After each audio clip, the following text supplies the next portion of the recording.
Abra su Biblia conmigo, vamos a la carta del apóstol Santiago, gloria al Señor, capítulo 2. Santiago, capítulo 2, gloria a Jesús. Cristo vive y reina para siempre. Amén. Santiago, capítulo 2, gloria al Señor.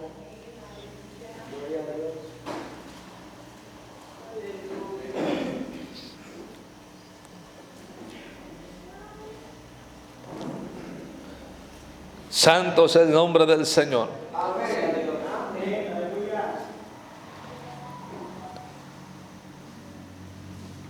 Gloria a Jesús.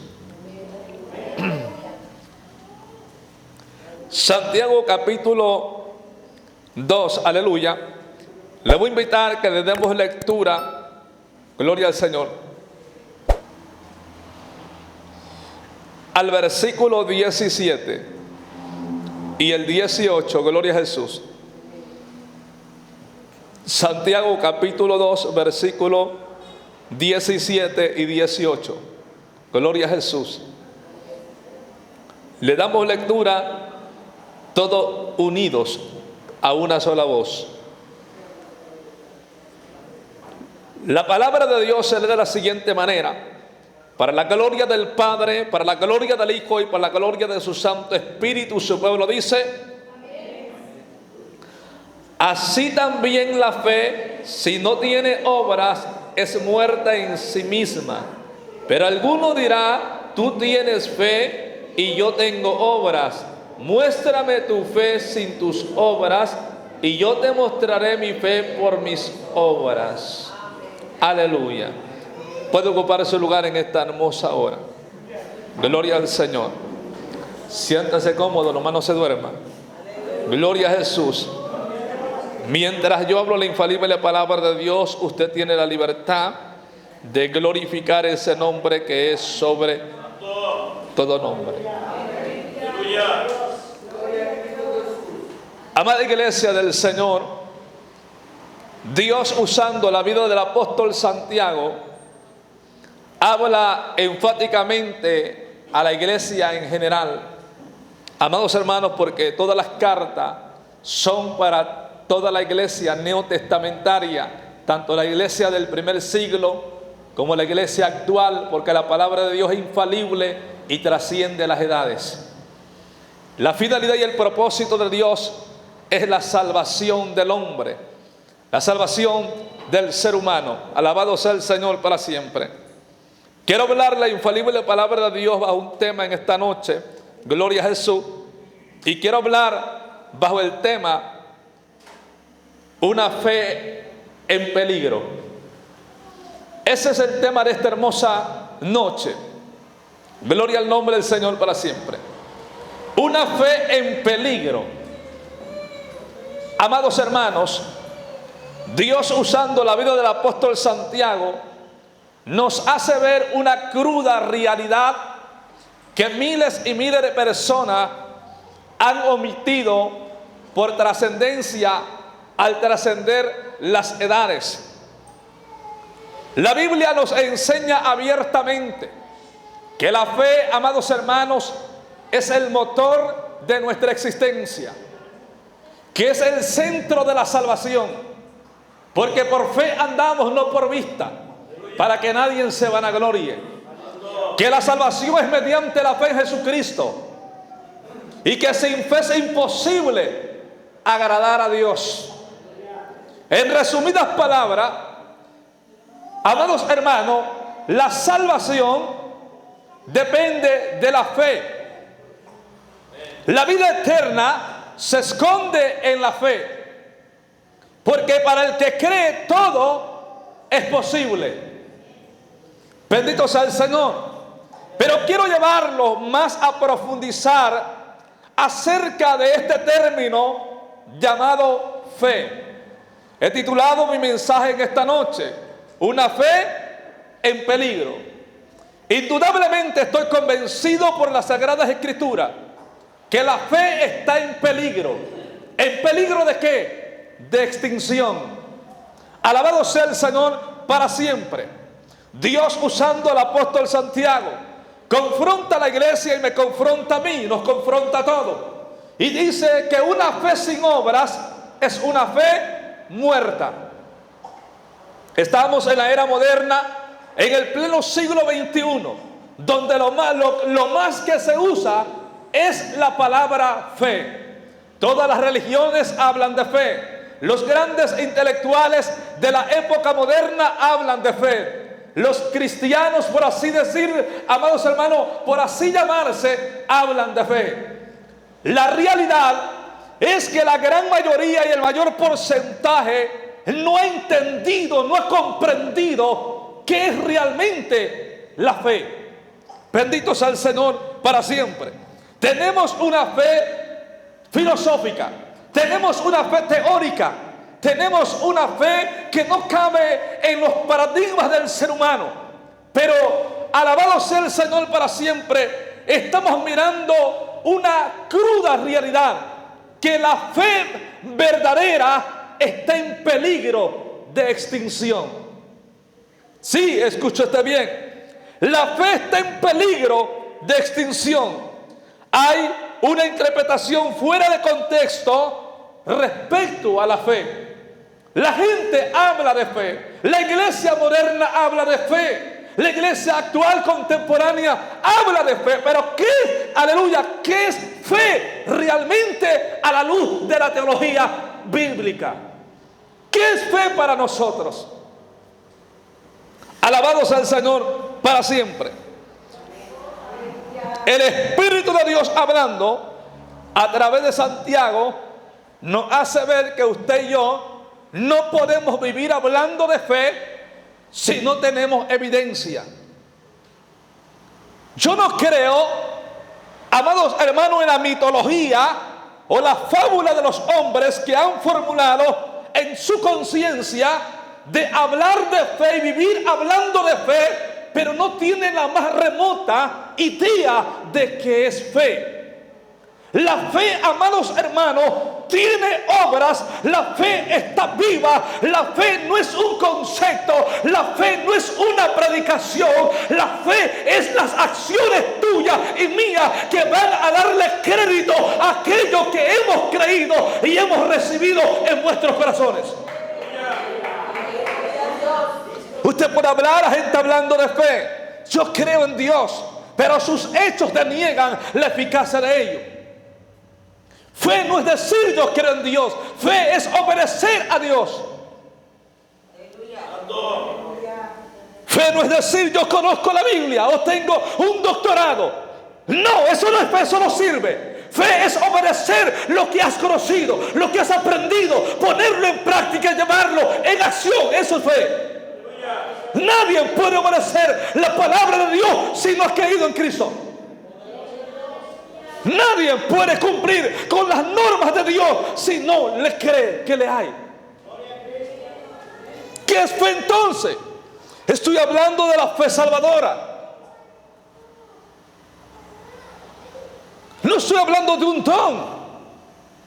Estoy hablando de la fe donde reposa la salvación. Porque la gente ha confundido. Teológicamente se desglosan algunos tipos de fe. Como la Biblia habla de un don de fe. Es un don, no confundamos dones con la fe salvadora. Los dones vienen de allá arriba, del Padre de las luces. Pero la fe tiene que nacer en un corazón. ¿Por qué les hablo que la fe está en peligro de extinción? Voy a ser claro en esto. Está en peligro de extinción porque los que más hablan de Dios, los que más hablan del Evangelio, los que más hablan de las palabras son los que menos viven los que hablan. Está en peligro de extinción porque decimos y hablamos cosas que nosotros no vivimos y no guardamos. Cuando usted no obedece y no se sujeta a la palabra de Dios que ha conocido y ha recibido, usted está negando su fe. Usted está, bendito sea el Señor, para siempre echando por tierra y denegando la eficacia de lo que sus labios muchas veces han dicho. Hay personas que se levantan el cuello y dicen: yo soy cristiano, pero hace lo inverso a lo que Cristo ha enseñado. Entonces no es cristiano, se engaña a sí mismo creyendo que es cristiano. Ser cristiano no es decir yo soy cristiano. Ser cristiano no es venir a la congregación. Ser cristiano no es pertenecer a un concilio. Ser cristiano es hacer la voluntad de Dios con todo nuestro corazón. Es obedecer la palabra con temor y temblor. Ser religioso, cualquiera lo es. El religioso tiene una denominación, tiene un pastor, tiene un templo, tiene un aula, pero realmente es inmoral, es hipócrita, porque no vive lo que habla y lo que conoce. Esa es la religión contemporánea. Cuando Cristo vino, encontró a un teatro montado, encontró a un sistema religioso y nefasto, alabado sea el Señor, de los fariseos y los escribas que se sentían dueños del conocimiento, pero Cristo les golpeó en la cara con la verdad. Bendito sea el Señor, porque ellos tenían conocimiento, pero Cristo tenía obra. Ellos tenían el intelecto, pero Cristo tenía la evidencia del reino de los cielos. Ese es el contraste del siglo XXI, de que tenemos mucha gente que dice: yo creo en Cristo, hermano, yo tengo mucha fe.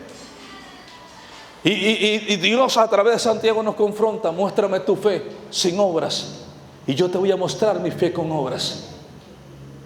Hay gente que dice: yo creo en Dios y no persevera. Hay gente que dice: yo creo en Dios, no ora. Hay gente que dice: yo creo en Cristo, yo soy muy creyente, pero no se sujeta a la palabra de Dios. Es mentira y se engaña a sí mismo, porque esa fe es una fe muerta. Esa fe no sirve, y con esa fe no vas a llegar ni a la esquina de tu casa. Alabado sea el nombre del Señor, porque la fe que Dios exige es una fe viva, es una fe con obra, es una fe que tiene evidencia, que tiene prueba. Alabado sea el nombre del Señor. Y yo no puedo comprobar con la Biblia. No estoy hablando de lo que me contaron por ahí. Yo no vengo a contar cuentos. Yo vengo a hablar a la luz del conocimiento del Evangelio apostólico bíblico. Amados hermanos, en el capítulo 11 del libro de Hebreos aparecen los héroes de la fe. La Biblia, amados hermanos, fueron calificados como héroes de la fe. Los patriarcas, los profetas del ayer. ¿Por qué? Por la fe. Porque sus obras les fueron contadas. Alabado sea el Señor para siempre. Porque se ha malinterpretado el término fe. Piensa que ya yo creo en Cristo y ya soy salvo. Como los salvos siempre salvos, dicen estos hijos del diablo que han transversado la escritura fuera de contexto. Salvo siempre salvo, ya creo en Dios, ya estoy salvo. Estás equivocado. Esto es algo serio. Esto es, la Biblia dice en Apocalipsis, Jesús hablando: séme fiel hasta la muerte y yo te daré la corona de la vida. No dice que ya creíste y estás salvo. Es mentira. Usted tiene que luchar, usted tiene que pelear. Pablo dice que nosotros a toda hora peligramos. Los hombres de Dios están en constante peligro. ¿Por qué? Porque es una guerra, porque es una lucha. Y no es hasta cuando tú puedes, hasta cuando Cristo venga. Es hasta que Cristo venga por nosotros. Sea que muramos o que vivamos, somos del Señor. Si viene la muerte, porque el cristiano genuino espera dos acontecimientos. El cristiano verdadero no solamente espera el rapto, espera también la muerte, porque puede ser lo más próximo que puede llegarle. ¿Por qué? Porque nosotros no somos eternos, sí. Nosotros no nos quedamos, no estamos aquí para semillas. Nosotros tenemos un periodo. La carne, bíblicamente, hermano, la carne tiene un tiempo de caducidad donde tiene que perecer, tiene que morir, porque tiene que retornar al polvo de donde fue tomada. Nosotros, ¿quién ha durado 500 años? ¿Verdad que no? Tiene que llegar el tiempo de nuestra partida. Y mientras Cristo no venga, alabado sea el nombre del Señor, lo que nos espera es la muerte. Uno de los grandes problemas del sistema religioso es que ha preparado a gente para esperar al arrebatamiento, pero nunca los preparó para la muerte. Y como nunca los preparó para la muerte, tienen miedo a enfrentar esa cruda realidad. Cuando Pablo lo ve de una perspectiva bíblica, Pablo lo está mirando y califica de una perspectiva bíblica y dice: para mí el vivir es Cristo y el morir es ganancia. Pablo estaba mirando más allá de los ojos humanos. Estaba mirando no hacia lo que poseía terrenalmente y lo que había hecho o logrado. No, Pablo estaba mirando a Cristo. Para tener la convicción de Pablo se necesita tener los pies en la tierra, pero los ojos allá arriba. Alabado sea el nombre del Señor, porque nosotros no somos de aquí, nosotros somos peregrinos y vamos de paso. Nuestra ciudadanía está en el reino de los cielos. Alabado sea el Señor. Nosotros no pertenecemos a este mundo, estamos en el mundo, pero no somos del mundo. Porque si fuéramos del mundo, el mundo nos aplaudiría, el mundo nos reconocería, el mundo nos aceptaría. Pero como no somos del mundo, el mundo nos aborrece, el mundo no nos quiere ver, el mundo nos rechaza. ¿Por qué? Porque un día fuimos de él, pero ya no somos de él. ¿O no le ha pasado a usted que antes, cuando éramos del mundo, nos aplaudían y teníamos muchos amigos? Y no nos cabían los amigos, y más cuando tenías dinero. Pero una vez acercaste a Cristo y ahora nos ven como un bicho raro. Ahora como que te sacan la vuelta aquellos amiguitos. Y la gente se pregunta por qué me pasó esto. Y a veces hasta tu propia familia te da la espalda. ¿Por qué? Porque ellos están enchamucados, porque están llenos de demonios, porque ellos, amados hermanos, están controlados por las fuerzas del mal, por el reino de la tiniebla. Esa es la verdad, no hay tantos dioses, hay un solo Dios verdadero. Alabado sea el Señor para siempre, y su nombre es Jesucristo de Nazaret, Rey de reyes y Señor de señores. Y el que no sirve a Dios, sirve al diablo. El que no está al lado del reino de Cristo, está en el reino de las tinieblas. Sí, porque a veces nos las complicamos. ¿Para qué? El que no sirve a Cristo, ¿a quién sirve? Al diablo, así de simple, papá. ¿Para qué buscarles tanto? Sirve al diablo. Porque este mundo está gobernado por un Dios falso, por un Dios, amados hermanos, ficticio. La Biblia dice que Satanás es el Dios de este siglo. ¿A qué se refiere de este mundo terrenal? Satanás aquí reina y gobierna en este mundo. Si él no gobernara, no estuviera este país como está. Si él no reinara, no estuviera nuestra sociedad como está, de inclinada en el pecado, en la inmoralidad. Bendito sea el Señor. Y en tanta basura del mundo. Alabados a Cristo para siempre. Pero el diablo reina en este mundo, pero no reina en mi corazón, porque en nuestros corazones reina Cristo. Alabados al Señor. A Dios gracias. Alabados al Señor para siempre, que nosotros estamos bajo el dominio de Jesucristo. Sí, porque debemos ser realistas. A veces no queremos entender o digerir una realidad cruda. Suena drástico que Satanás es el Dios de este siglo, pero es la realidad.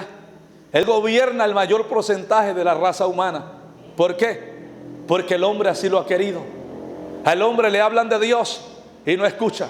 Al hombre lo invitan a una campaña evangelística, a un servicio de adoración a Dios, no vas, pero invítalo a un baile, invítalo a una parranda.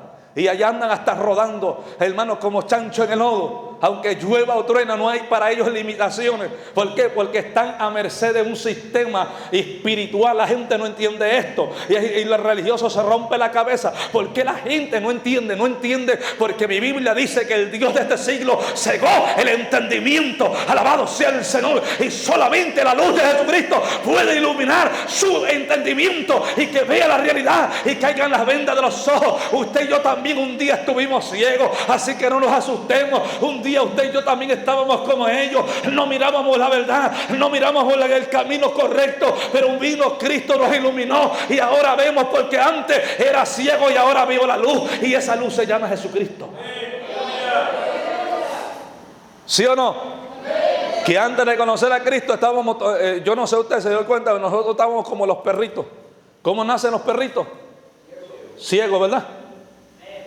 Nacen ciegos, no mirábamos para nada, nada más andábamos a tientas. Pero el día que Cristo llegó a nuestras vidas y nos alcanzó por su gran misericordia, cayeron las vendas de los ojos de la ignorancia y empezamos a ver una realidad, aunque nos ha dolido y nos ha pesado. porque vivíamos en tanta ignorancia, y en nuestra ignorancia y ceguera espiritual hicimos tantas atrocidades, hicimos tantas cosas que ofendieron a Dios y lastimaron su corazón profundamente. Pero Él, en su gran misericordia, no nos contó aquello, no lo tomó en cuenta, sino que tuvo de nosotros misericordia y nos brindó una oportunidad de redimirnos, una oportunidad de enmendar nuestros errores. Alabado sea el Señor. ¿Cómo? Reconociéndole a Él. Pero sabe, mi hermano, la fe está en peligro de extinción, porque a veces decimos: yo creo en Dios, yo creo en Cristo, yo voy a la iglesia, yo hago esto, yo hago aquello. Y sí es cierto, hacemos esto y lo otro, pero lo que no hacemos es lo que Cristo quiere que hagamos. Cristo quiere que nos amemos los unos a los otros. Cristo quiere, amados hermanos, que nos perdonemos los unos a los otros. Cristo quiere que nos sobrellevemos las cargas los unos a los otros. Cristo quiere, amados hermanos, que nosotros nos soportemos los unos a los otros. Y muchas veces decimos creer en Cristo y no queremos perdonar. ¿Qué estamos haciendo? ¿Estamos profesando una fe muerta o viva? Es clara la palabra, ¿verdad? No hay que buscarle tantas vueltas. Si usted no perdona, su fe está muerta. Aunque usted diga como la iglesia, hay 7 cartas enviadas a 7 iglesias en Apocalipsis, y una es enviada a la iglesia de Sardis, y le dice: tú tienes nombre de que vives, pero estás muerta. Hay personas que tienen nombre de que viven, pero están muertos y no se dan cuenta. Creen que tienen fe, pero realmente, porque pensamos que fe es conocer la Biblia y hacer unas cuantas cosas de ella, nada más las que nos convienen, pero las que no nos convienen las hacemos a un lado. Y no, señores, aquí eres cristiano de pie a cabeza o no eres nada, porque a Dios no se le sirve a medias.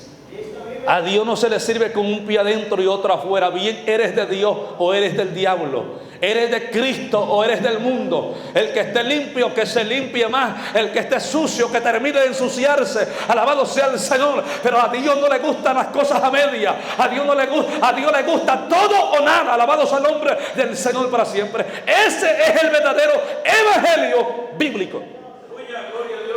Dios quiere todo de ti y todo de mí, no quiere una parte de tu vida. Si a Dios le vas a dar algo, dáselo todo. Si no le vas a dar todo, entonces pierdes tu tiempo. Así de simple. Pierdes tu tiempo, porque un día compareceremos ante el tribunal de Cristo, y mi Biblia dice textualmente que seremos juzgados según hayan sido nuestras obras, hayan sido buenas o malas. ¿Dice así la Biblia o no dice así? Entonces les pregunto, hermano, ¿cuentan las obras en la fe? ¿Verdad que sí? Porque hay gente que alude que ya no se necesita hacer ninguna obra porque somos salvos por fe, porque han malinterpretado la Biblia fuera de contexto. Eso es interpretar la Biblia fuera de contexto, darle su propia interpretación. Cuando la Biblia habla de fe, nunca deja a un lado las obras. Tanto Antiguo como Nuevo Testamento, las obras van ligadas a la salvación. Si no hay obras, ¿cómo puede usted mostrar? Imagínese que usted diga: ya, yo quiero en Dios, pero no soltó la botella de ron, pero usted dice que vaya al cielo.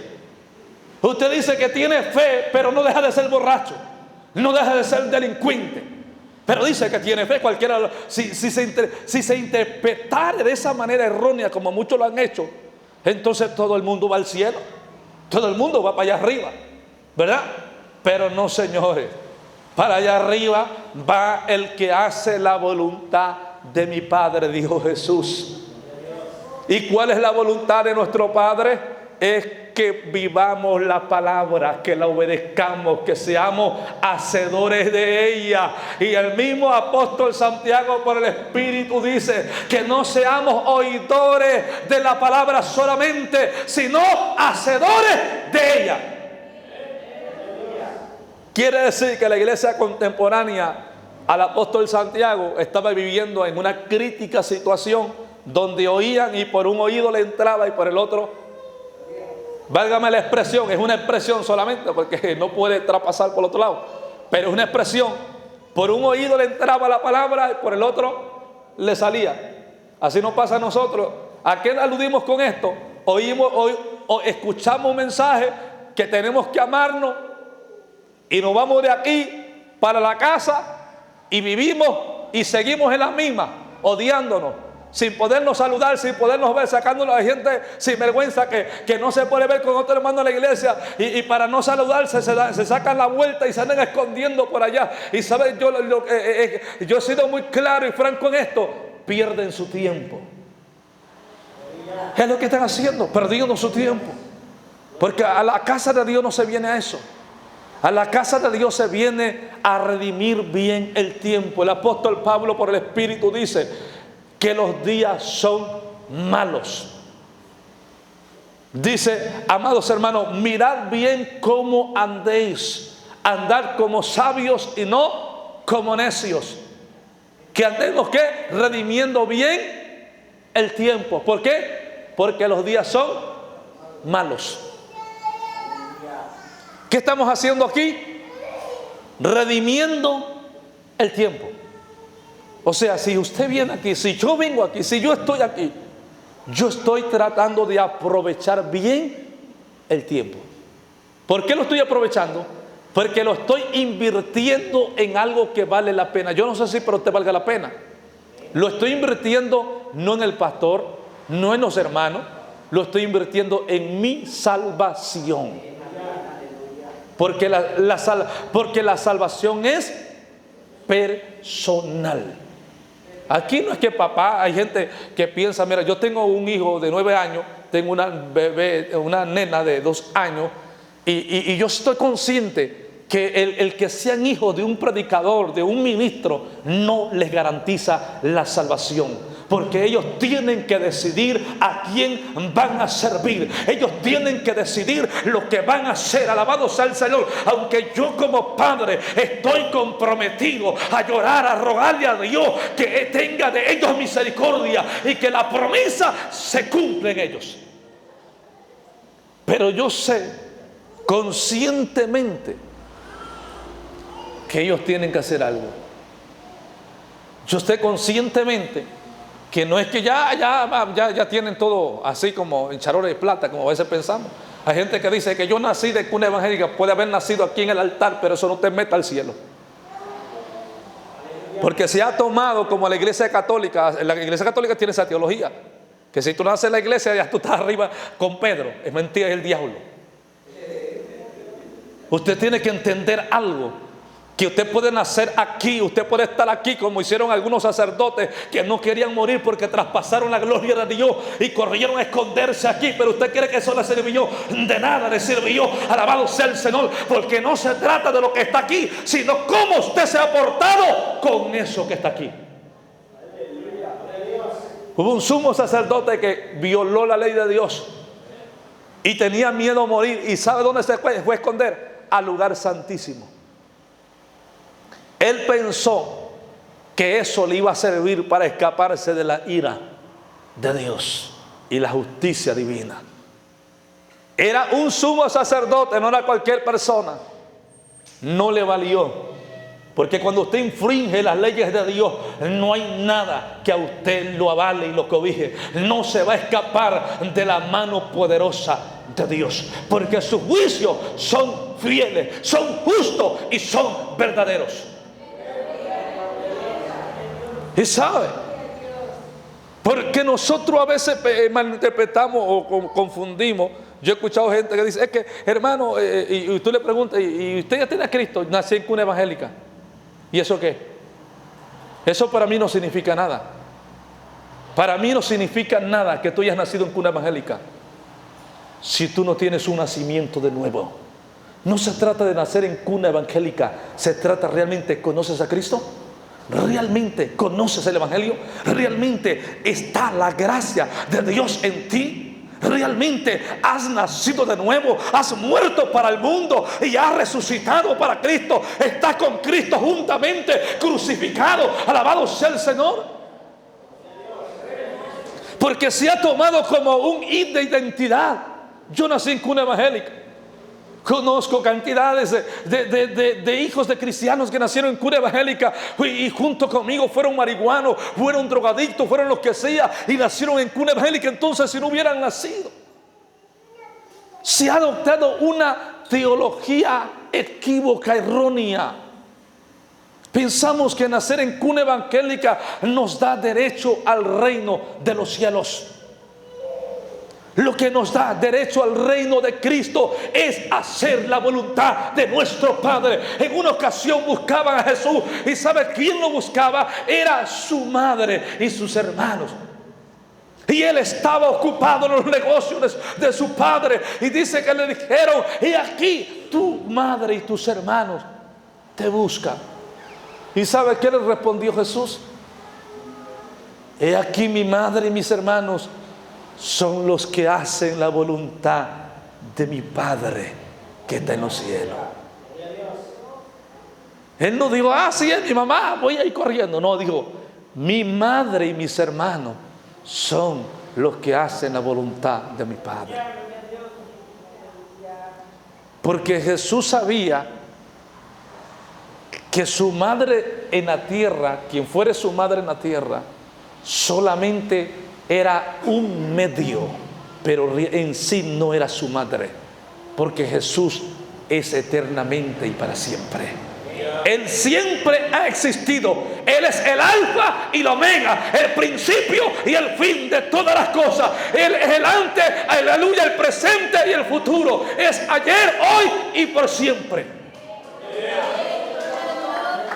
Solamente fue un medio para hacerse carne, materializarse.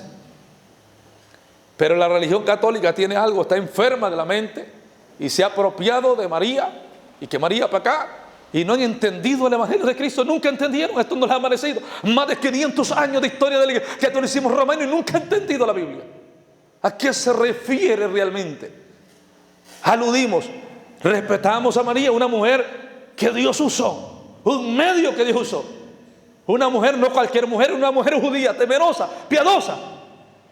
Porque Dios no iba a escoger a cualquier bochinchera de allí. No, escogió a una mujer selecta, a una virgen de Israel, para dar a luz al Salvador del mundo, Jesucristo.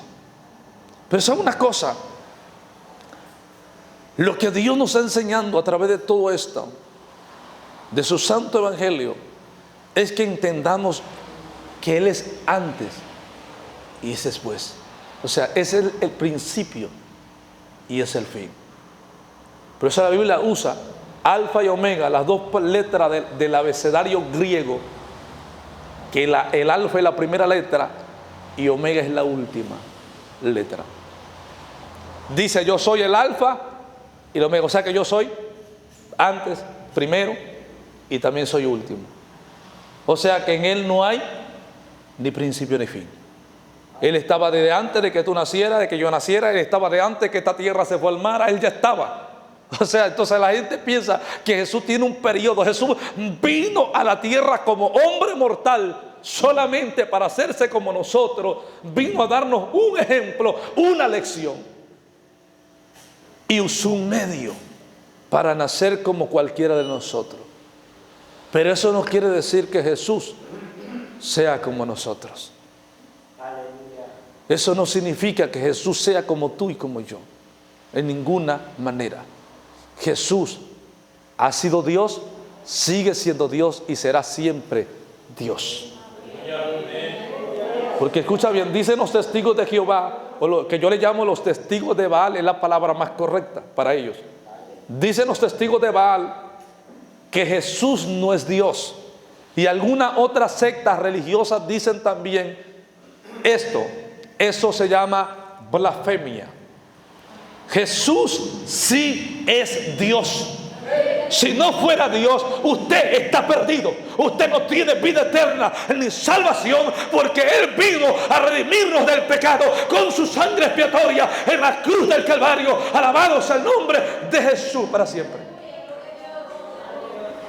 Y la Biblia lo dice textualmente, que Jesús es Dios sobre todas las cosas. Romanos 9:5. Jesús es Dios. Pero hay personas que quieren, de cierta manera, no les conviene que Jesús sea Dios. ¿Sabe por qué? Porque no quieren obedecer sus enseñanzas. No quieren obedecer su santo evangelio. El testigo de Jehová está pegado al Antiguo Testamento. El sabático está pegado al Antiguo Testamento. Muchas religiones, hoy tenemos religiones modernas que hacen un chilaquile, revuelven ley con gracia. No han entendido qué es ley y qué es gracia. Hay incluso iglesias, entre comillas, pentecostés de la era moderna, que revuelven Antiguo con Nuevo Testamento y no han entendido qué es gracia. Que nosotros no estamos bajo la ley, sino bajo la gracia de Dios por Jesucristo. ¿Y qué quiere decir esto? Ya no estamos bajo la ley mosaica, pero estamos bajo la ley del nuevo pacto. Porque pareciera que muchos no han entendido que la gracia es una ley. La Biblia habla de 2 pactos o de uno, ¿verdad? Jesús habló de un nuevo pacto, ¿sí o no? Y si está hablando de un nuevo pacto, quiere decir que había otro pacto, ¿verdad? Un antiguo pacto. ¿Cuál es ese pacto antiguo? La ley. El pacto de Dios con Israel, su pueblo. Pero habla de un nuevo pacto, o sea, habla de una nueva ley. Para los que no han entendido gracia, la gracia es una ley nueva. Jesús dice: escuchasteis que fue dicho ojo por ojo y diente por diente, mas yo os digo, amar a quienes os aborrecen y bendecir a los que os maldicen. ¿Qué está haciendo Jesús? Está trayendo una nueva ley, ¿verdad? Trajo una nueva ley. Nosotros estamos, la gente piensa que ya estoy bajo la gracia y puedo hacer, porque hoy estamos en la era moderna, donde el libertinaje ha puesto en peligro de extinción la fe. Escucha bien, la palabra libertinaje significa libertad excesiva, una libertad excesiva, o sea, donde no hay ninguna limitación. Y hoy estamos así. Hoy tenemos un cristianismo con más libertinaje que otra cosa. La gente hace y deshace y piensa que porque somos salvos por gracia y que porque estamos por fe y en la gracia yo hago y deshago, estamos equivocados. No han entendido que la gracia significa ley, pero es la nueva ley del nuevo pacto. Jesús dijo: cualquiera que mirare a una mujer y la codiciare en su corazón, de cierto os digo que ya adulteró con ella. Estamos hablando de una ley más estricta. Viéndolo de la perspectiva bíblica correcta, la gracia es más peligrosa que la ley.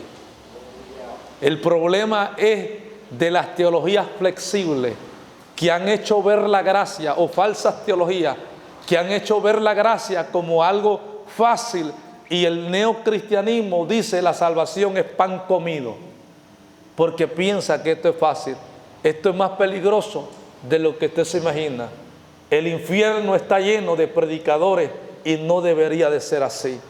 El infierno está lleno de ministros que sí conocieron y no debería de ser así. ¿Sabe por qué? Porque ellos sobreestimaron la gracia de Dios.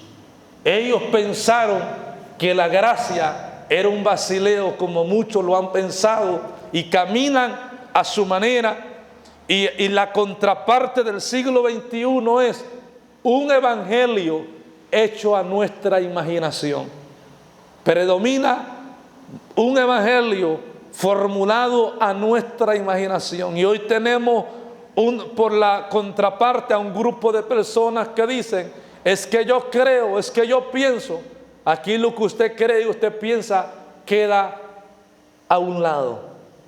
Eso sale sobrando. No es lo que Sabino Barrientos piensa o lo que yo creo, es que dice la Biblia, la palabra infalible de Dios. ¿Qué dice la Escritura? Eso es lo que manda y va a determinar quiénes somos. Hermanos, he titulado este mensaje Una fe en peligro. Está en peligro porque hoy se habla de muchas cosas, pero no se habla de lo fluctuante que es la iglesia del siglo XXI. Hoy están emocionados, hoy estamos emocionados, voy a generalizarlo. Estamos emocionados, hermano, ahora sí le voy a echar ganas, ahora sí voy a seguir para adelante. Y una semana está emocionado y un mes está desanimado. Cristiano que cuando está animado es conocido porque aquí lo ves todos los días. Y hermano, y está activo, pero también es conocido cuando le vienen pruebas y problemas porque ya no lo ves aquí, ya ni sabes si va a regresar. ¿Qué quiere decir esto? Que su fe es una fe muy peligrosa. ¿Sabe? Nosotros hemos pasado momentos tan cruciales y difíciles en nuestra vida como cristianos y como humanos. Y la gente piensa que nosotros no tenemos problemas, piensa que nosotros no tenemos dificultades para ser cristianos. Sí las tenemos, pero hemos entendido algo: que pase lo que pase, yo tengo que seguir a Cristo. Que venga lo que venga, yo voy siguiendo a Cristo, no al pastor, no a la iglesia. Yo voy siguiendo a Cristo. Y pueden quedarse todos como los israelitas postrados en el desierto, pero yo como Josué, aleluya, mi casa y yo serviremos a Jehová. Mi casa y yo avanzaremos, mi casa y yo seguiremos adelante al blanco perfecto que se llama Jesús. Esa es la gran diferencia. No es que no tengamos problemas, nos hemos resignado a los problemas, porque problemas vienen y problemas van. Pero sabe una cosa: el cristiano no se califica ni se conoce por cuánto Dios lo usa, por cuántas lenguas habla o cuántos dones o ministerios posee. El cristiano Dios lo califica por la capacidad de permanecer en Él a pesar de las circunstancias más críticas que hayan venido sobre su vida. La iglesia del primer siglo permaneció en Cristo, aunque los masacraron, aunque los tiraron a los fosos de los leones, aunque jugaron con ellos como un circo los romanos, pero ellos permanecieron en Cristo. Alabado sea el Señor. Dice la historia de la iglesia, alabado sea el Señor, que eran echados por los césares. Alabado sea el nombre del Señor. ¿Sabe a dónde, amados hermanos? Al Coliseo romano. Le echaban leones, le echaban tigres, le echaban fieras feroces. Alabado sea el Señor. Y creían los césares que los cristianos se iban a retroceder, iban a negar la fe en Cristo, pero ellos morían gritando: Cristo es real, Cristo vive y Cristo no está muerto, Él vive en nuestros corazones. Y muchos de ellos fueron impactados por la fe de aquellos hombres. ¿Por qué? Porque ellos mostraron su fe no con palabras, lo mostraron con obras. Ellos no abrieron su boca, estuvieron dispuestos a morir. Dice la historia de nuestra iglesia, la iglesia de Cristo. Dice, hermanos, que cuando los romanos, los césares, incluso hubo césares que se quedaron atónitos, anonadados, sin explicación alguna, al ver la fe de aquellos hombres. No se quejaron, no abrieron su boca. Al contrario, algunos de ellos oraron en las ansias de la muerte para que Dios alcanzara más almas para el reino de los cielos. ¿Qué los llevó a hacer eso? Esos hombres demostraron la fe que había en ellos. ¿Sabe por qué no corrieron? ¿Sabe por qué no renegaron? ¿Sabe por qué no se rehusaron a morir por causa de Cristo y la verdad del Evangelio? Porque su fe estaba viva, no estaba muerta. Alabado sea el nombre del Señor. Cuando tu fe está muerta, somos un montón de excusas. Cuando nuestra fe está muerta, por todo renegamos. Cuando nuestra fe está muerta, todo nos es gravoso y no es un estorbo.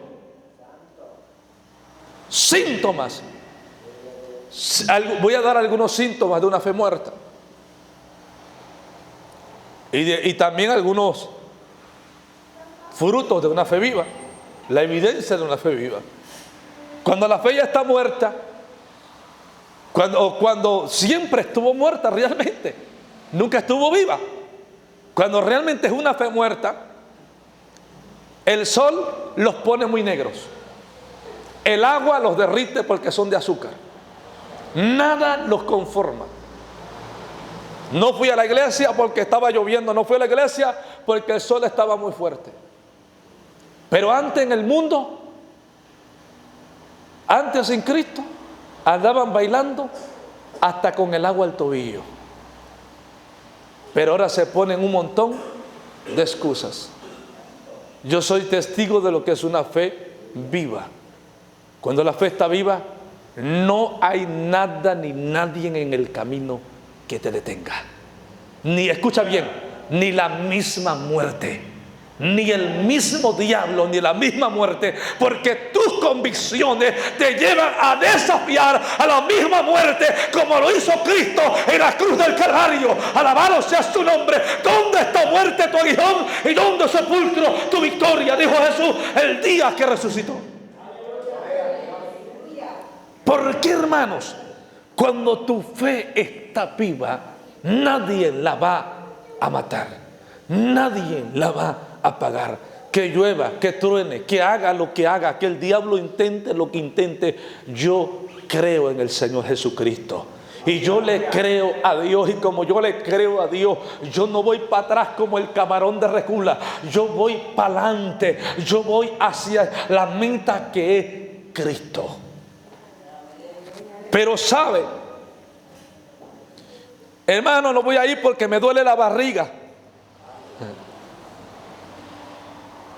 Hubo una era donde la iglesia, cuando se sentía enferma, venía a la casa de Dios.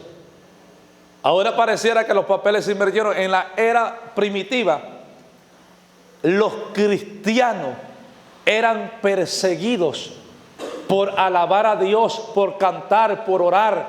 Eran perseguidos por predicar el evangelio y por reunirse en lugares, en casas, a orar y a cantarle a Dios.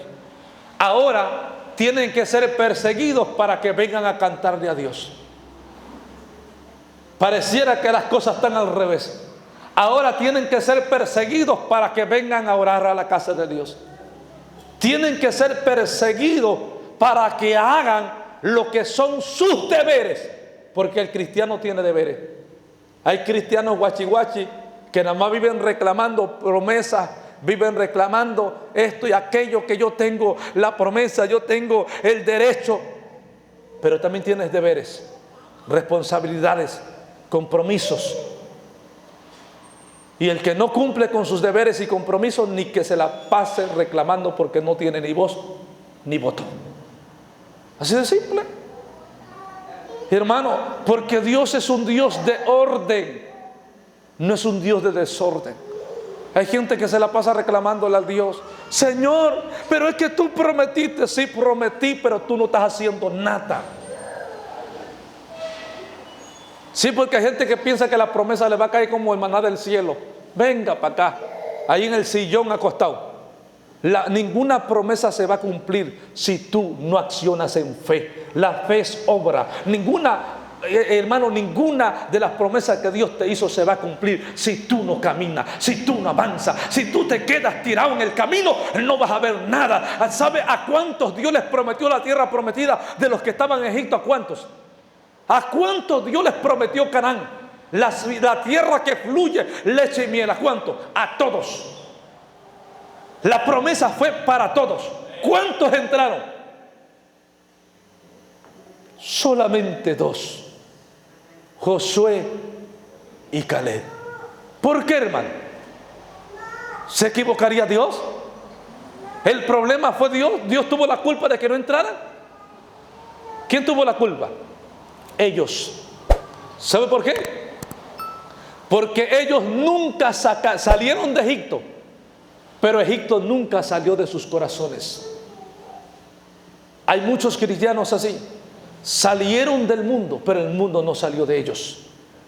Y como el mundo nunca salió de ellos, no van a llegar ni siquiera al río Jordán. Porque para entrar a la tierra prometida, no tan solo basta con salir de Egipto. Egipto tiene que salir de nosotros y quedarse en el rotundo olvido. ¿Cómo me doy cuenta que Egipto nunca salió de los israelitas?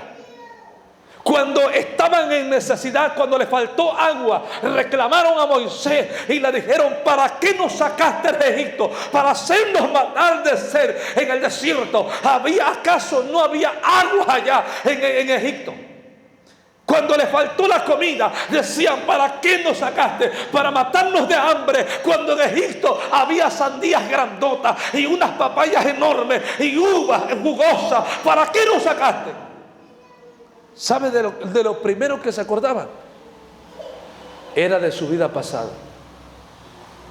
Cuando cada problema que tú tienes en Cristo te hace acordar de tu vida pasada y de lo que aparentemente gozaste en el ayer, eso significa que tú nunca sacaste al mundo de tu corazón.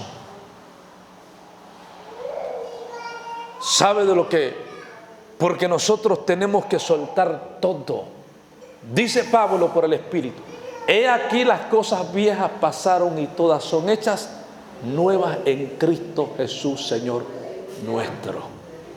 Las cosas viejas tienen que haber pasado para todos nosotros. O sea que hay gente que dice: pero da gracia que me conociste ahora que soy cristiano. ¿Sabe quién está hablando allí? Su carne. No me diga que el Espíritu está hablando así. Hay gente que dice: eso me hace ahorita porque soy cristiano, pero tú me hubieras conocido antes. ¿Quién está hablando? Es el viejo que está escondido ahí como un zorro. Se está haciendo el muerto nomás. Pero es mentira. Porque un cristiano no habla así. Un cristiano sabe a quién aprendió: a Cristo. ¿Qué hizo Cristo cuando lo injuriaron, lo insultaron? Cristo guardó silencio. No abrió su boca. Inmudeció delante del que le trasquilaba. Él nos dio un gran ejemplo de humildad y sumisión. Él estuvo sumiso al Padre y con gran humildad nos enseñó que tú y yo no tenemos ni voz ni voto, porque Él mismo dijo: si esto hicieron con el árbol, hablando de sí mismo, ¿qué no harán con las ramas? Jesús lo dijo claro. ¿A quién se refería Jesús cuando dijo: esto hicieron con el árbol? Hablaba de Él mismo.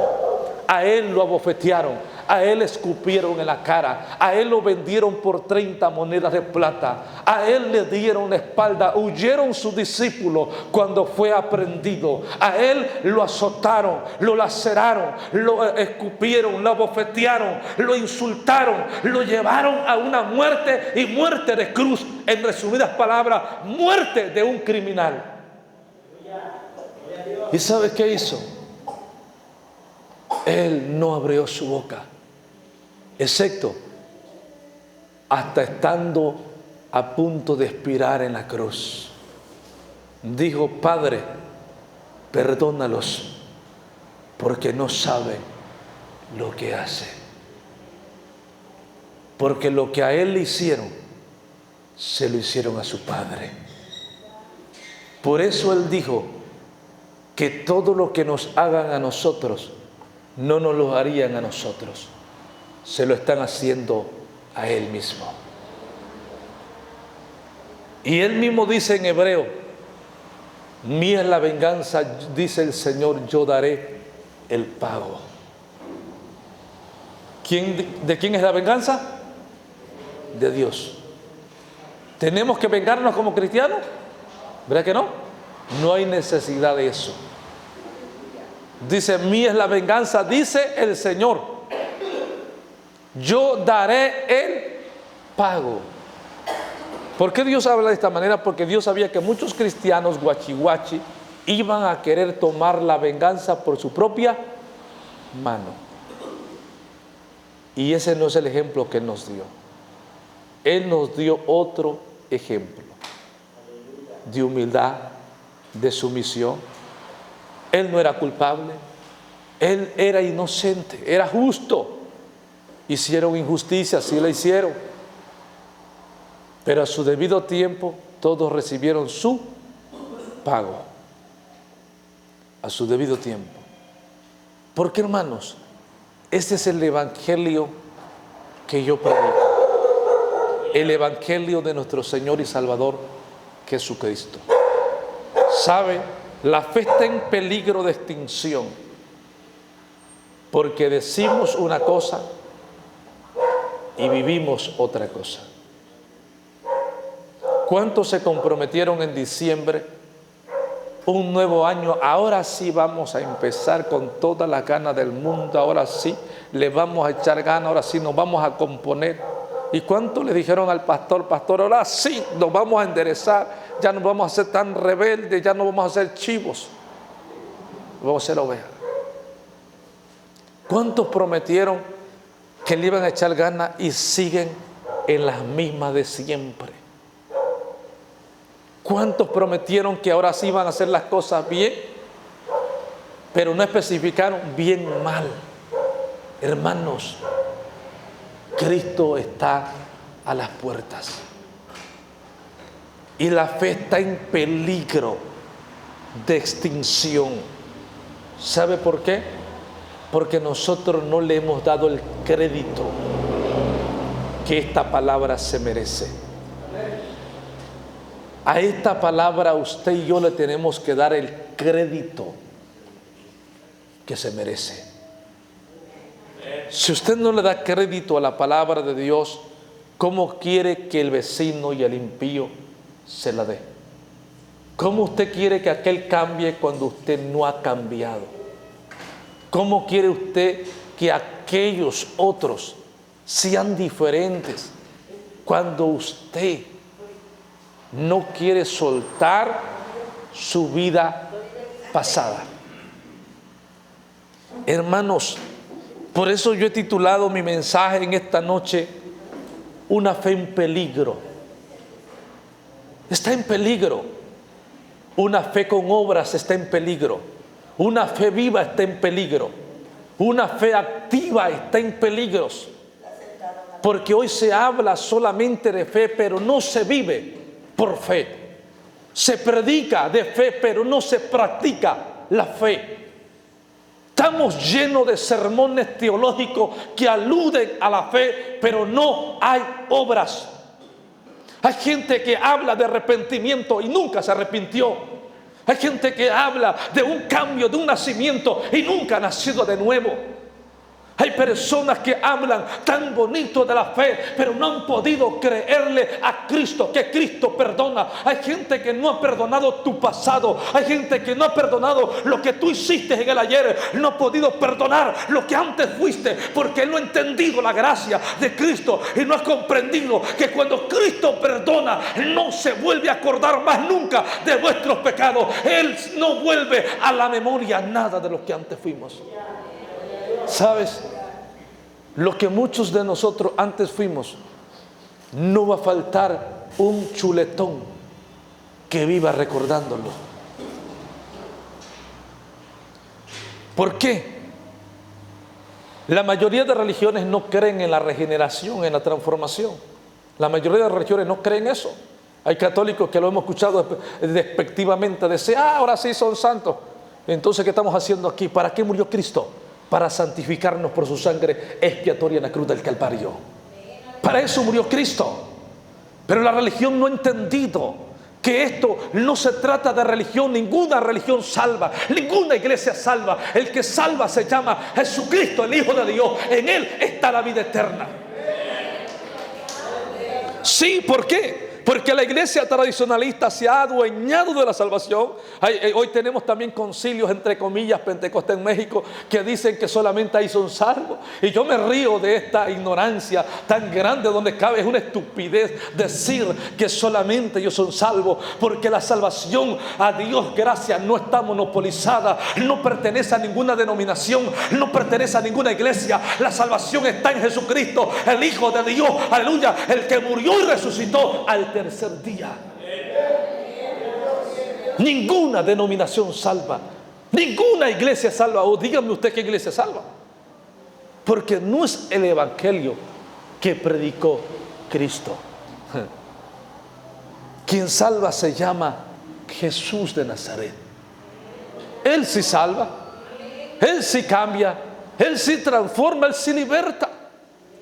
He escuchado gente tan neófitas, tan ignorantes, decir: es que nada malo de aquí, si no son de aquí. Hay gente que así piensa aquí. En México es donde hay mucho ese problema, por el nivel de idolatría que hay. ¿Sabía usted que hay muchos, entre comillas, cristianos que siguen siendo idólatras? Igual que cualquier católico y cualquier otra religión, siguen siendo idólatras. ¿Sabe por qué? ¿Cómo nos damos cuenta de que son idólatras? Cuando la palabra de Dios la ponen en segundo lugar y en primer lugar están los dogmas humanos, los líderes, los ministros, los ministerios. Ningún ministerio está antes que Cristo, ningún don está antes que Cristo, nadie puede estar antes que Cristo. Cristo es primero, Cristo es antes, Él es el alfa, Él es la omega, Él es el principio, Él es el fin. Alabado sea el Señor. Y nadie está por encima de Cristo. Si alguien pone cualquier otra cosa antes que a Cristo, eso se llama idolatría. Hay varios tipos de idolatría. La gente piensa que idolatría solamente es tener, como tienen algunos, un muñeco allí, una pintura allá. No, hay varios tipos de idolatría en su esencia. Y una de las más graves que se está cometiendo, que yo la he visto con mis ojos, no me lo han contado porque yo soy predicador y yo no estoy ciego, tengo dos ojos. La idolatría más grave que he visto en los últimos tiempos dentro del cristianismo es que ahora Sabino Barrientos lo hacen intocable y él está por encima de la propia Biblia. Escucha bien, yo le digo a la iglesia: yo soy pastor, yo soy predicador, pero yo no soy infalible. Soy hombre lleno de errores y defectos como humano. Pero primero está Cristo, primero está la palabra. Y si yo mismo abrogo esa palabra, tengo que atenerme a las consecuencias, porque la autoridad máxima se llama Cristo. La palabra de Dios es la máxima regla de fe infalible. Alabado sea el nombre del Señor para siempre. Porque nosotros reiteramos algo: nosotros somos solo escritura. Y cuando yo aludo que somos solo escritura, ningún profeta está por encima de esta Biblia. Ningún ministerio, ningún don, escucha bien, está por encima de esta palabra. Nadie puede modificar lo que ya está escrito. Y yo exhorto a la iglesia, yo entiendo, yo les he dicho, y a los hermanos que de cierta manera aprecien el ministerio, yo les reconozco y doy gracias a Dios por ello, que ustedes me amen, que ustedes me respeten, que ustedes valoren el trabajo, no mío, de Dios a través de nosotros. Pero yo no estoy de acuerdo que ustedes se idolatricen conmigo, porque yo no soy digno de ninguna pleitesía. Solamente a Dios la honra y a Dios la gloria por los siglos de los siglos, porque Él es el soberano Rey del universo. ¿Por qué digo esto?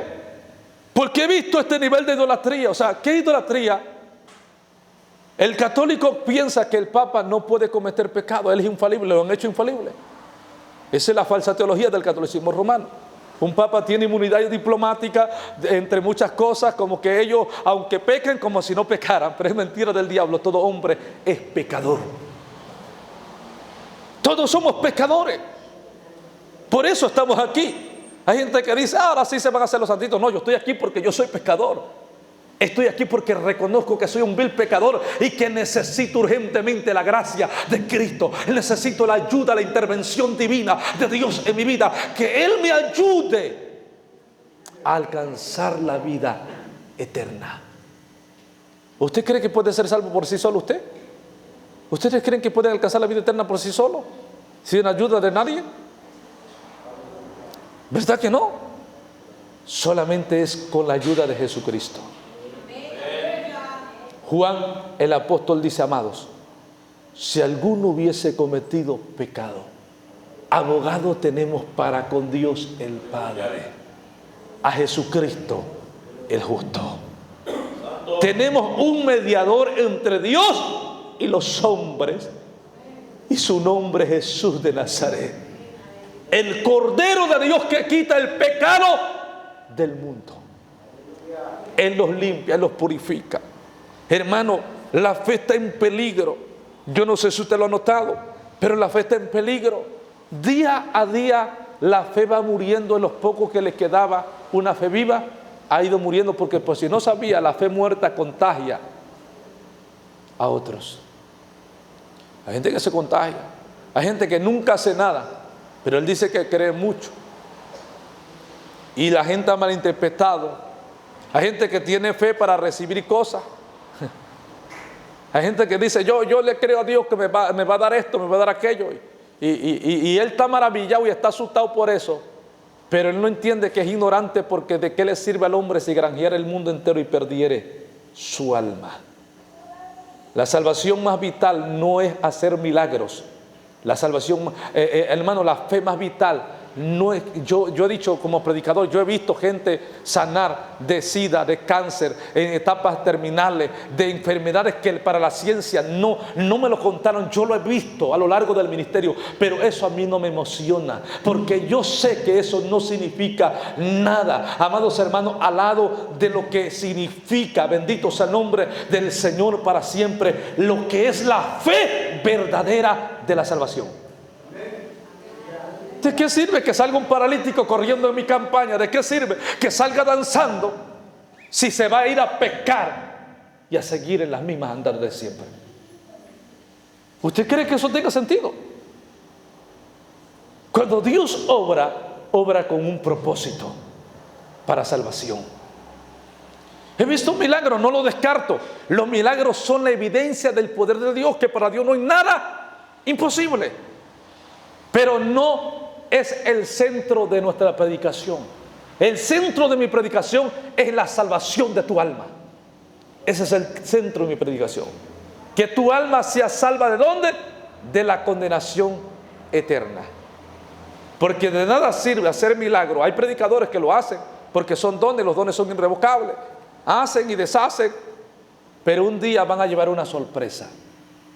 Cuando les digan, apartaos de mí, hacedores de maldad, no os conozco. La gente piensa que por hacer un milagro se emociona, que por tener un don se emociona. Yo he entendido, por la gracia de Dios tenemos dones, tenemos ministerio, pero yo sé que eso no es relevante para mí. Para mí lo relevante es la salvación de mi alma, que mi nombre permanezca inscrito allá en el libro de la vida. ¿Por qué? ¿Por qué digo esto? Nos damos cuenta que la salvación está en peligro porque la mayoría del porcentaje de cristianos en el mundo no piensan así. Para la mayoría del cristianismo postmoderno, a ellos les interesa más un don y un ministerio que su salvación. Para ellos es más relevante las manifestaciones del Espíritu que la salvación.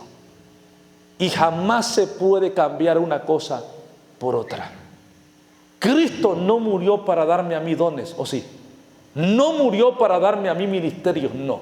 Él murió para darme algo muy específico, para darme vida eterna, la salvación de mi alma. Para eso murió Cristo. Hermanos, por ende, yo no descarto los dones, ministerios, son buenos, pero no se pueden dejar a un lado la salvación. Hay gente que se ha olvidado, habla en lengua, hace milagros y esto y aquello, pero vive una vida descuidada a la luz de la palabra. Es rebelde, desobediente, es incumplido, mentiroso. Hay gente mentirosa que no se le puede creer nada. Predican bonito, hacen cosas muy bonitas, pero han perdido crédito la palabra en ellos porque sus malas obras lo denuncian. ¿De qué sirve ser buenos predicadores si somos malos cristianos? Hemos visto en los largos años de ministerio, he conocido muy buenos predicadores, pero muy malos cristianos. He conocido a muy buenos cantantes, muy buenos músicos, pero muy malos cristianos. El ser buen músico no te hace buen cristiano. El ser un buen predicador no te convierte en un buen cristiano. El ser un buen orador no te hace un buen cristiano. Hemos conocido gente muy buena en lo que hace, como cantante, como tú quieras llamarle, como predicador, en el don que Dios le dio, muy buenos, pero muy malos para vivir la palabra de Dios, para dar frutos dignos de arrepentimientos. Muy pésimos para ser un verdadero testimonio y ejemplo para el que está perdido. Hay gente que a mí me ha dicho: hermano Sabino, yo quisiera ir a la iglesia, me gusta que usted me predique. A veces gente borracha se me acerca: yo digo que usted me predique, pero fulano de tal que no me venga a decir nada porque yo lo conozco. ¿Y cómo se siente uno cuando son de tu propia iglesia? ¿Te sientes halagado? Sientes como si te dieran una bofetada, porque se supone que todos tenemos que dar un buen testimonio. Todos tenemos que hacer que el nombre de Cristo no sea vituperado y el evangelio no sea blasfemado. Que no blasfemen el nombre de Jesús, no vituperen su evangelio. Lo tenemos que hacer nosotros, ¿cómo? Con un buen testimonio.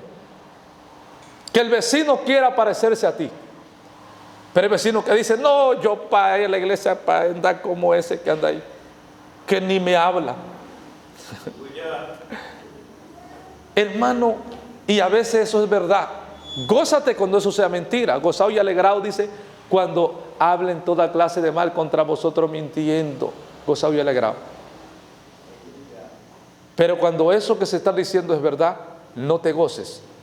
Llórale a Dios en su presencia y pídele perdón.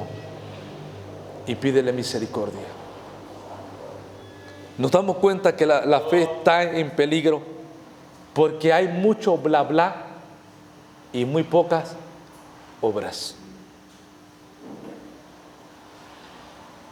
Muy pocas obras. ¿Cuántos drogadictos? ¿Cuántas prostitutas? ¿Cuántos homosexuales? ¿Cuántas lesbianas? ¿Cuántos hechiceros? ¿Cuántos idólatras? Y mientras ellos se están perdiendo, un mundo religioso vive como el perro y el gato, tirándose unos con otros, comiéndose unos con otros, compitiendo a ver quién es mejor, a ver quién tiene más, a ver quién puede demostrar más. Es una tontería eso. Nosotros no estamos en competencia con nadie. Nosotros no venimos a este mundo a competir. Venimos a arrebatar el reino de los cielos. Porque el reino de los cielos se hace fuerte y solamente los valientes lo arrebatan, dijo Jesús. Yo no le voy a cansar más en esta noche. Podríamos hablar de muchos otros temas, hermano. Podríamos hablar del infierno, del cielo. Pero yo quiero hablarle de lo más vital. No podremos ir al cielo si nuestra fe está muerta. Santiago nos confronta, y a mí me llama mucho la atención ese pasaje bíblico. Me sacude, porque dice: muéstrame tu fe sin obras, y yo te voy a mostrar mi fe con obras. ¿Qué está diciendo Santiago por el Espíritu? Que no son suficientes las palabras. No basta con palabras, con decir Cristo me cambió, con decir soy cristiano. No basta con decir yo voy a la iglesia de la hermana Reina. No, tenemos que dar ejemplo, que dar testimonio de que Cristo nos ha cambiado, de que Cristo ha nacido en nosotros. Hermanos, yo no le voy a cansar más en esta hora. Yo sé que usted conoce la palabra de Dios y sabe, hoy en día se habla de muchas otras cosas. Yo podría hablarle como los nuevos predicadores de la era moderna. Tenemos a muchos motivadores diciéndole que Dios te va a dar esto, te va a dar aquello, que viene tu mejor año, tu mejor mes. Pero yo sé y conozco la Escritura que si tú no te arrepientes, lo que te va a venir es juicio de Dios. Lo que yo sí sé por la Biblia, que si tú no enderezas tus pasos, lo que va a venir es la mano y la ira de Dios, como ha caído en muchos países del mundo. Miramos, Turquía está viviendo un escenario terrorífico. ¿Qué es lo que está pasando en Turquía? La ciencia dice en otras cuestiones, pero nosotros sabemos, eso se llama la ira de Dios. Dios está airado. ¿Por qué se aira Dios? Por causa de tanta maldad. Platicaba con un familiar mío y me decía: ¿acaso somos mejores que los turcos? No, México está hundido hasta el cuello en la idolatría, en la ignorancia, en la hechicería y en tanta porquería del diablo. ¿Usted cree, hermano, que Dios no puede hacer lo que en México, lo que hizo en Turquía, lo que Dios permitió en ese país? Puede pasar peor en nuestro país, pero no ha pasado. ¿Por qué? Porque Dios nos ha tenido misericordia, porque Dios ha tenido piedad de nosotros, porque hay un remanente que clama, que gime y que pide misericordia, pero no sabemos hasta cuándo esa misericordia nos alcanzará. No sabemos hasta cuándo Dios nos mantendrá esa misericordia. Y como no la sabemos, hermano, hermana, tenemos que estar preparados. Tenemos que estar preparados. Yo me atrevo a decirle, México está por vivir una desgracia terrorífica, escalofriante, no solamente para los mexicanos, sino para todos los que vean y sean testigos de ese día.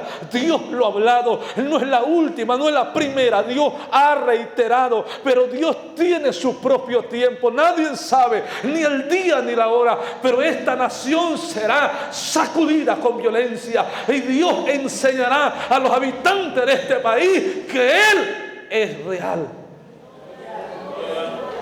Dios sigue dando oportunidades. Hermanos, tenemos que pedirle a Dios misericordia. A Dios misericordia. Cada día la fe se ha ido extinguiendo. Hay menos obras. Hay menos fe viva. Nuestro estado Veracruz está hundido, hermano, en la delincuencia. Nuestro estado está al rojo vivo de tanta podredumbre del mal. Y para más, hermanos, en este año que cruzó la noticia que vino, como decimos nosotros los jarochos, la gota que derramó el vaso. Una iglesia satánica edificada en Catemaco, Veracruz, oficialmente por el gobierno reconocida. ¿Qué significa esto? Es abrumador, hermano. Esto significa que Cristo está a las puertas, pero que Dios va a golpear esta nación y la va a sacudir con violencia. Escucha bien, mucha gente como en Turquía va a morir en México irremisiblemente, pero lo único que nos queda es decirle a Dios: ten misericordia, ten misericordia, ten misericordia. Mucha gente aún no la pueden encontrar bajo escombros en aquel país. Hoy el mundo está enfocado en Turquía, está enfocado en el Medio Oriente. No sabemos cuándo mirarán a esta nación. No le deseo nunca mal, es mi patria, es nuestro país. Pedimos de día y de noche misericordia. Pero yo conozco la palabra de Dios y sé el curso del evangelio bíblico apostólico, y sé que tarde que temprano todo el que obra mal, mal le irá. Todo el que hace mal va a recibir su recompensa. Y esta nación va a ser testiga de un juicio de Dios sin precedentes. Esta nación va a ser sacudida con violencia. Mucha gente no tendrá tiempo de enderezar sus pasos. Muchos no tendrán oportunidad de despedirse. No tendrán oportunidad de un abrazo, de un beso. No lo habrá. Solamente quedará el recuerdo que los abrazará. Solamente el recuerdo. Y sí, hermano, y hoy quiero ser claro, Dios va a sacudir a México con un terremoto. Y no estoy hablando de la gran tribulación. Antes que Cristo venga, el país completo será sacudido con violencia por un terremoto que va a devastar, y miles de personas quedarán en bajo escombro sin una oportunidad. ¿Por qué? Porque prestaron oídos sordos a la voz de Dios. Porque Dios habló y no respondieron. Porque Dios tocó a la puerta y no le abrieron. Porque esta nación ha sido indiferente al evangelio. Los gobernantes han sido idólatras y han sido rebeldes a la voz de Dios, y han cerrado las puertas y han buscado despectivamente burlarse de la palabra de Dios. Por esta causa Dios traerá juicio, alabado sea el Señor, para siempre. ¿Por qué? Porque Dios ha hablado con amor, porque Dios le ha tocado. Dios ha enviado predicadores de fuera de este país, ha enviado profetas a que hablen a México con voz de alerta y de advertencia. ¿Y que han hecho? Han prestado oídos sordos a la voz de Dios. Se han hecho ignorantes, porque se hicieron sabios en su propia sabiduría, se han apoyado en su propia opinión. No han querido oír la voz de Dios, porque no saben lo que es el juicio del Eterno. Y Dios va a sacudirnos con violencia. No habría necesidad de eso. No habría necesidad de ese tiempo y de ese momento si fuéramos sabios y entendidos. Pero el pueblo mismo de Dios está en una rotunda rebeldía. Dios ha hablado de arrepentimiento. Dios ha hablado de que nos volvamos a Él. Dios ha hablado que nos humillemos bajo la poderosa mano del Dios santo y verdadero de Israel. Y no hemos querido. El mismo cristianismo, las mismas iglesias y denominaciones viven tirándose tierra los unos a los otros, difamándose, calumniándose, y viven haciendo estragos los unos contra los otros, y piensan que Dios está sordo, y piensan que Dios está ciego. No, el Dios que yo predico tiene ojos y ve, tiene oídos y oye, y Él tiene boca y habla. Y Dios ha hablado con voz de advertencia. Dios hará justicia.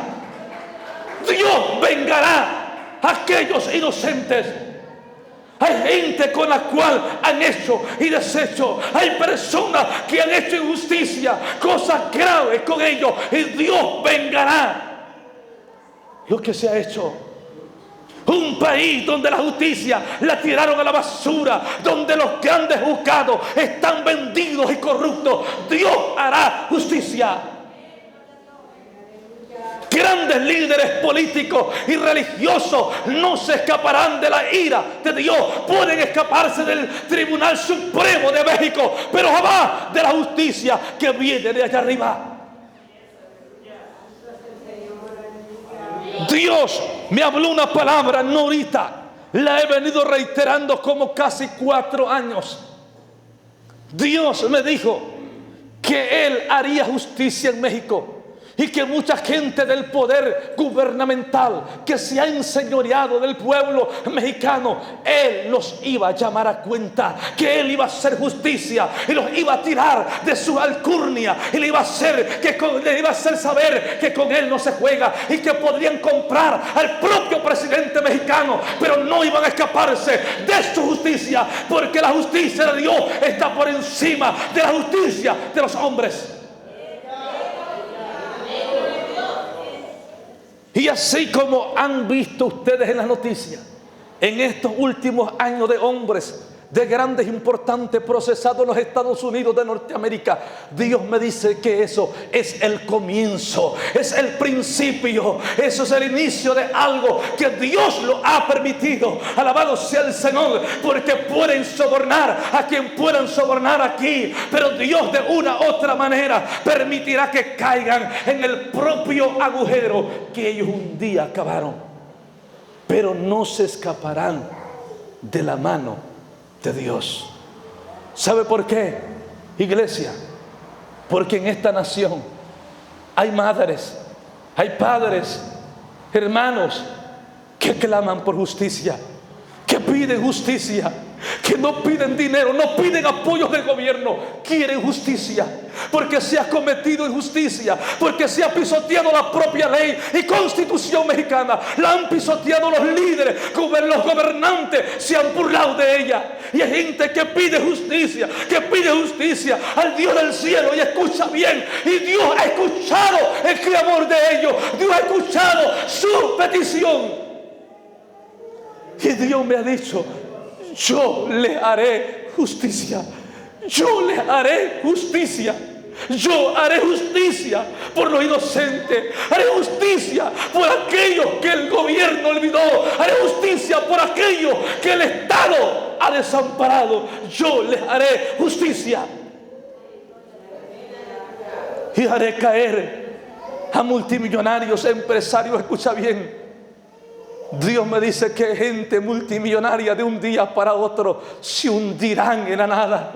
De un día para otro dejarán de ser y su imperio económico se espumará de sus manos. Buscarán y correrán buscando alternativas, no la habrá. ¿Sabe por qué? Porque Dios me dice que hicieron su imperio a base de sangre inocente. Lo hicieron con injusticia. Lo hicieron, y escucha bien, y todo tiene su tiempo. A muchos de ellos, escucha bien, a los grandes multimillonarios Dios no los hizo millonarios, ellos se hicieron. Dios les permitió. Hay dos clases de voluntad: la voluntad permisiva de Dios y la voluntad plena de Dios. Dentro de la voluntad permisiva de Dios mucha gente ha hecho muchas cosas y ha llegado, pero dentro de la voluntad permisiva de Dios hay un límite, hay un stop. Y cuando usted llega a ese stop, ni el presidente López Obrador podrá abogar por usted, porque usted caerá en la justicia de allá arriba y usted no se escapará. Vamos a orar por México, vamos a pedir por nuestra patria, vamos a orar por nuestro estado Veracruz, vamos a pedir por nuestra nación, vamos a pedir misericordia. Vamos a pedir piedad.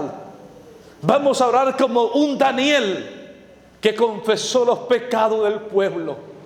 Un Daniel que dijo: Dios, hemos pecado. Daniel no estaba entre aquellos, pero él se contó con ellos. Vamos a orar como un Nehemías. Él no estaba con ellos, pero se contó entre ellos, porque sintió la necesidad en su corazón. Ponte de pie en esta hora. Ponte de pie en esta hora. Estamos en el último tiempo. Estamos en la recta final, a un paso del arrebatamiento. Iglesia del Señor. Y Dios está pidiendo de nosotros una fe viva, no una fe muerta. Una fe viva. Tenemos que mostrarle al mundo que nuestra fe está viva. Yo dije al principio, nadie puede obedecer la palabra de Dios si su fe no está viva. ¿Sabe por qué obedecemos? Porque creemos. Si usted no tiene fe, ¿sabe por qué la gente no obedece? Porque no cree. ¿Y sabe por qué obedecen los que obedecen?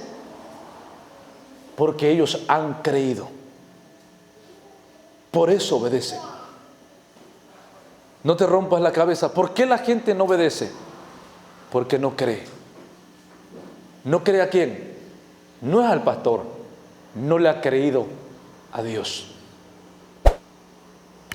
Yo no necesito que mi pastor, que mis líderes me pongan una pistola para obedecer. Obedezco porque yo le he creído a Dios. Yo no le voy a cansar más en esta noche. Aunque la fe esté en peligro de extinción en el siglo XXI, en el año 2023. Aunque la fe está en peligro de extinción, yo sé que hay un remanente que está luchando, que está peleando por serle fiel a Cristo hasta su venida.